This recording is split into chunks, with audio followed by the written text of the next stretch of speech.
Well, hello everyone. Welcome back to the channel if you're a returner.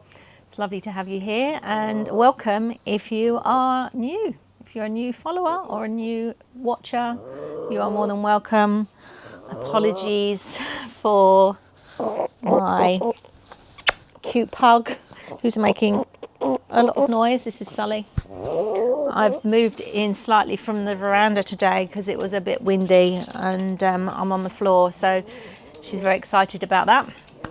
So if you watched the last vlog, you'll notice that I was talking about updates, and there was a piece that was coming about the pricking out of the seedlings, and we just decided to put it into a vlog of its own, just to keep things quite tight and easy in terms of timings and time frames for you to watch, so things don't go on for too long. So today what I wanted to, she's just going to knock over the, sit down, sit. So today I wanted to talk about the seedling replanting, or pricking out as they call it. And here's the thing, right? If you're having problems with getting your seedlings to a point where you can put them into larger pots, then I'm here to help you with that today. And I want to talk to you about solving any of those issues, because I think I've found those solutions by doing this myself. So what we were pricking out, for those of you that haven't been here before, is these beauties, sweet peas, and we had calendula and billy buttons, and it worked perfectly, and you'll see all the footage of that after this. But what I do want to say is that, and this might be more to do with the climate, bearing in mind we've had a lot of sunshine and a lot of rain here, probably more rain than sun, but we have had sun for them to be able to grow this well in just a few short weeks. But what I noticed, number one, I guess, error in a way, is my lack of planning around the type or the size of the pot that I used to move from the little seedling shoot point to this point. These are the calendula, to get to this point. So what I could have done, and I should have done really, is I underestimated how much room they would need.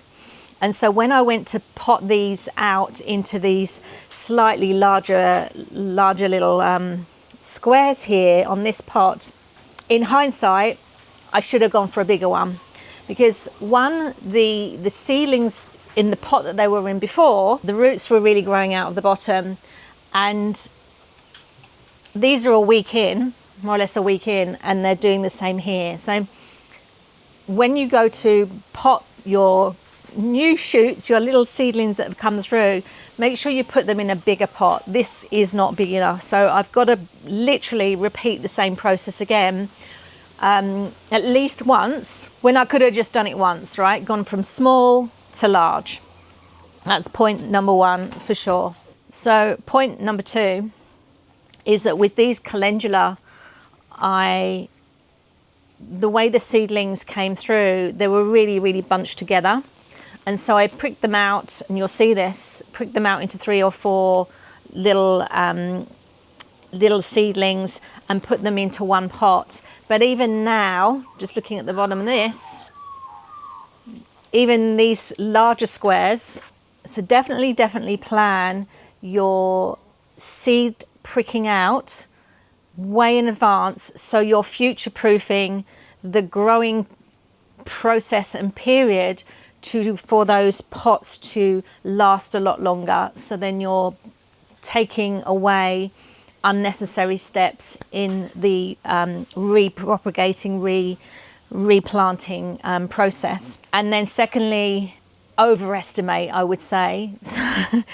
I had just these very small pots for the sweet pea, it was a great process to do in terms of it being relaxing and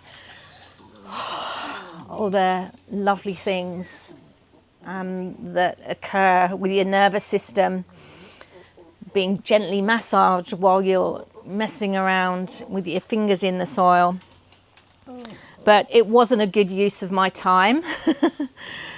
I think I could have done this once, maximum twice, and been more efficient and effective, and still had, it's raining now, and still had the effect that I want. And also I noticed that this might be point 3, but it might be linked to the second point. I can't remember, I've lost some points. But anyway, I've noticed that in the larger square pots, the base of the plant themselves as they come out the soil seem to be stronger. They just look a bit more robust.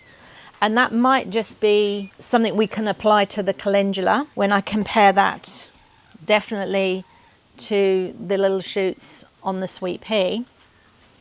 So it might just be an anomaly with this plant, but I would wager that there's potential for the bigger the pot, the stronger the plant can get more quickly. As I say, I don't know if that's true. I'm a novice gardener here. Feel free to chime in if you agree or you've got another philosophy and thoughts about this, because it would be good for me to be a bit better planned going forward next time when we've got echinacea to plant in a couple of months or a month or so's time. So yeah, this is the result. I'm really, really pleased. I'll show you the videos now, and you can watch me pricking out.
There was once a time when I was younger where I felt that I couldn't maybe start something creative or have a go at something that was new to me, because I had all sorts of stories about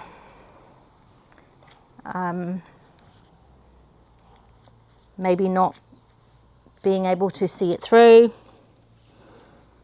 or maybe not being good enough, or what I was creating wasn't good enough. And that would stop me in some ways from even trying. Not always, but I think if I'm being true, I would say that, let's just take gardening as an example. Maybe part of my buying plants that are already grown part of that is was impatient and I just wanted the end result. But another part of me would probably be running a narrative that, oh, maybe I won't bother because, you know, maybe the seeds will die and I'll have spent all that time trying to grow something, and if it didn't work, I'd be disappointed and it would be a waste of time. And so I'll just take the easy route and buy the plants, buy the flowers, buy the plants ready grown. And then I've got instant gratification when I get home and plant them.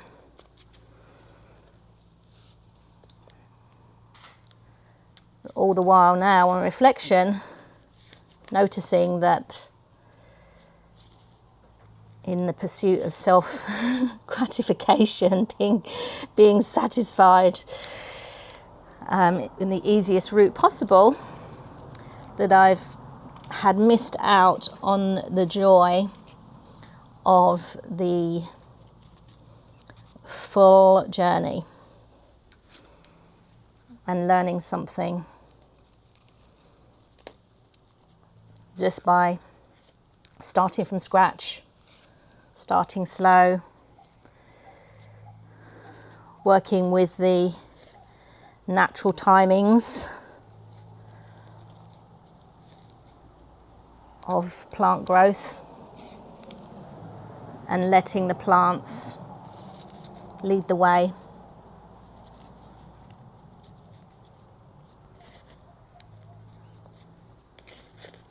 And so I do get it, having been on the immediate result side of things as much as I am now on learning even more to appreciate the creation side,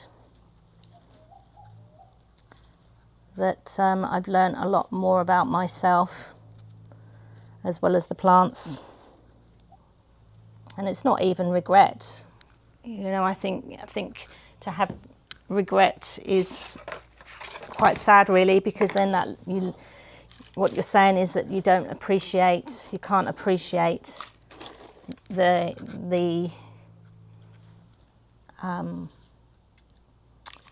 experience, and that the experience didn't hold some kind of value, whether that experience was a bad experience, an experience that you don't want to repeat because you maybe messed up for yourself or messed up for other people. You may have let yourself down or other people down.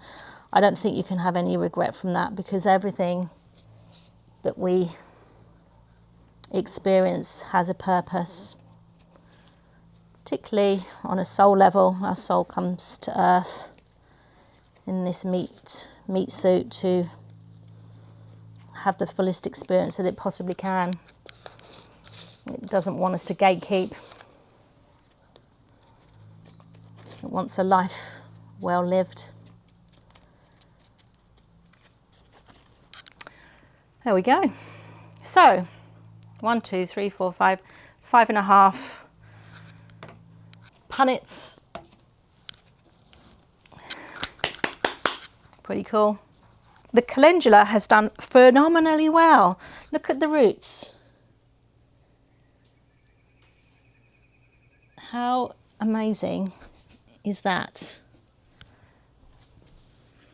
They smell amazing. Wish we had smell-o-vision.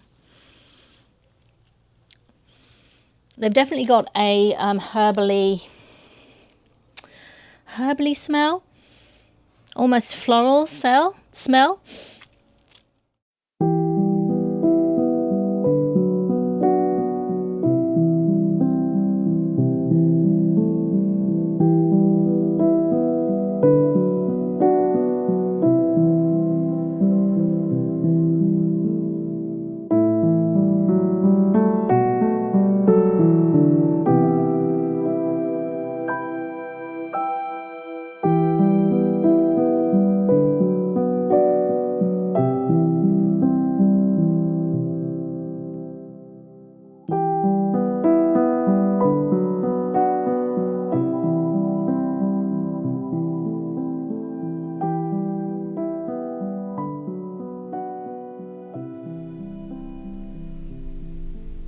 It's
hot work today. I don't know what the temperature is, but it's really warm, really beautiful.